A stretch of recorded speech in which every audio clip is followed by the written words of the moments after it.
இந்த உத்தரப்பிரதேசம், மத்திய பிரதேசம், குஜராத், மகாராஷ்டிரா, பஞ்சாப் இதெல்லாம் இன்றைக்கு பொலிட்டிக்கல் டேர்ம்ல என்ன சொல்லுவாங்கன்னா கவ் பெல்ட்னுவாங்க. கவ் பெல்ட்னா இந்த புனித பசு புனிதம் பேசுற மாநிலங்கள். கோமியம் குடிச்சா நல்லா ஆயிரும் உடம்பு, அதாவது பசு மாட்டு மூத்திரம் குடித்தால் உடலுக்கு நல்லது என்று சொல்லுகிற மாநிலங்கள். பசுவை மாதாவாக வழிபடுவார்கள், மனிதரை கேவலமாக படுகொலை செய்வார்கள்.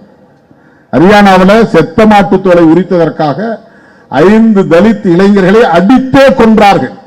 அது உயிரா இருக்கிற மாட்டை வாங்கி கொண்டு அப்புறம் தோலை உரிக்கல, செத்து கிடக்குது, நாரிக்கிட்டு இருக்கிற நிலையில போய் ஒருத்தன் பார்க்கறான், ஏன் மாடு செத்து கிடக்கு, இதை நம்ம தோலை உரிச்சோம்னா ஒரு 100-200க்கு விற்கலாம் அப்படின்னு ஆசைப்பட்டு அந்த மாட்டை, செத்த மாட்டை தூக்கிட்டு தோலை உரிச்சு கரியெல்லாம் புதைச்சிட்டு அந்த தோலை சுத்தப்படுத்தி விற்கிறதுக்காக ஏற்பாடு பண்றானோ. இந்த தகவல் தெரிஞ்ச உடனே செத்து போனாலும் மாட்டு தோலை நீ ஏன் உரிச்ச, பசுமாட்டு தோலை அப்படின்னு அந்த 5 பேரும் அடிச்சே கொள்றாங்க.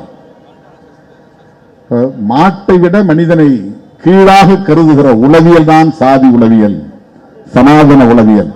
மனிதனை மனிதனாக பார்க்காமல் மனிதனை பிணத்தை விடவும் கேவலமாக பார்க்கிற ஒரு உளவியல் தான் சாதி உளவியல்.